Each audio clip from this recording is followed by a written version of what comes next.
Le burn-out n'arrive pas le jour où tu ne peux plus te lever pour aller travailler.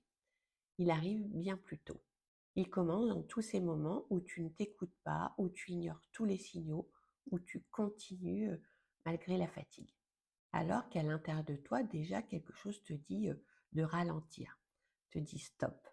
Et toi, tu continues. Pourquoi on ne s'écoute pas? Eh bien, parce qu'on nous a toujours appris à tenir, à être fort, que montrer sa vulnérabilité, c'était être faible. Alors on se tait, on encaisse, on continue, on gère, on force contre soi-même. Et puis, on ressent aussi parfois de la culpabilité, de la honte.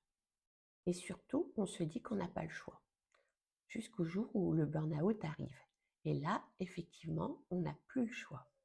Et là, on va s'arrêter pendant des semaines, des mois, voire des années.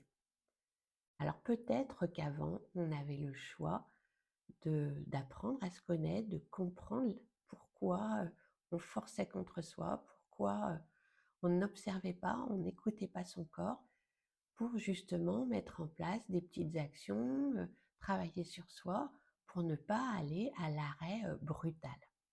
Et ça, on le sait qu'après. Quand le burn-out arrive, ton corps s'arrête, ton esprit s'éteint, parce que les batteries sont complètement à plat. Et ça peut durer pendant très longtemps, des semaines, des mois, voire des années.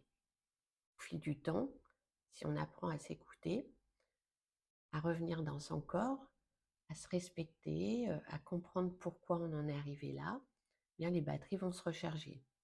Ce qu'on peut repérer aussi chez les personnes qui font des burn-out, c'est que comme elles ont été dures avec elles-mêmes, elles peuvent être dures avec les autres.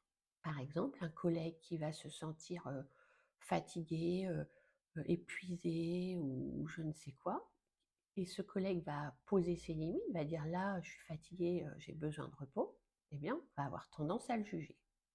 Parce que nous-mêmes, on ne le ferait pas. Donc, on se juge, donc on juge l'autre. Alors que l'autre, il écoute son corps et il pose juste ses limites. Alors, qu'est-ce qu'on va dire?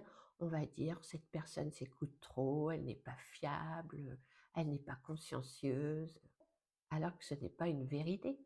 Parce qu'on peut être consciencieux et savoir poser ses limites.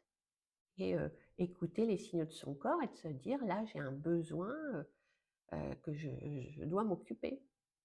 Ce qui va nous déranger chez l'autre, hein, c'est ce que nous, on ne s'offre pas hein, nous-mêmes. Hein. Si l'autre dérange à ce point, c'est qu'il y a quelque chose en nous à aller voir. Hein. C'est jamais un hasard. Il y a toujours cet effet miroir avec l'autre. Alors tout ça, on le réalise après, en travaillant sur soi, en comprenant. Le burn-out, c'est quelque chose de très difficile, mais c'est une sacrée école. En tout cas, moi, ça a été une belle école parce que j'ai compris plein de choses sur moi et j'ai compris aussi ce qu'était l'empathie envers moi et l'empathie envers les autres. Après un burn-out, on ne vit plus du tout de la même façon, on ne voit plus du tout la vie de la même façon.